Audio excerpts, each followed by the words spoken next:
Ito ang GMA Regional TV News. Mainit na balita mula sa Luzon, hatid ng GMA Regional TV. Huli kamang pang-hold up sa isang tindahan sa Hermosa, Bataan. Chris, magkano ang natangay ng mga sospek? Katrina, aabot daw sa mahigit 200,000 pesos ang natangay na mga nang hold up sa isang convenience store sa Bataan.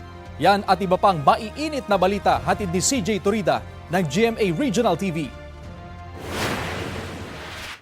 Kita ang pagpasok ng lalaking iyan na naka-helmet sa isang convenience store sa Barangay Balsik, Hermosa, Bataan. Ilang segundo lang, naglabas siya ng baril at nagdeklara ng hold-up. May inilabas din siyang kutsilyo.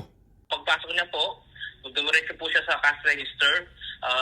Hinarap niya po yung dalawang crew at nag-announce po ng hold-up. At kinuha po ang mga pera sa cash register. Hindi kita sa CCTV pero may kasabot pang isa ang sospek. Pagkatapos tangay ng laman ng kaha, inutusan ng mga sospek ang mga empleyado na buksan ang vault sa stock room. Nagmamadaling tumakas ang mga sospek. Aabot sa mahigit 200,000 pesos ang kabuang halaga ng perang natangay mula sa convenience store. Sa follow-up operation, nahuli ang mga sospek sa katabing bayan na dinalupihan. Na-recover sa kanila ang mahigit 8,000 pesos. Nahaharap sila sa karampatang reklamo. Wala silang pahayag.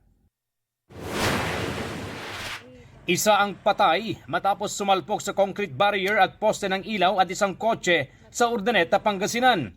Ayon sa pulisya, pauwi na galing sa Lamay ang kotseng sinasakyan ng nasawing biktimang si Alray Jacob Cansino. Hindi na raw magsasampa ng reklamo ang kanyang pamilya laban sa driver na matagal na raw kaibigan ng biktima. Batay sa investigasyon, nakainom ang driver at mabilis ang patakbo. Wala pang pahayag ang nakaligtas na driver. CJ Torida ng GMA Regional TV, nagbabalita para sa GMA Integrated News.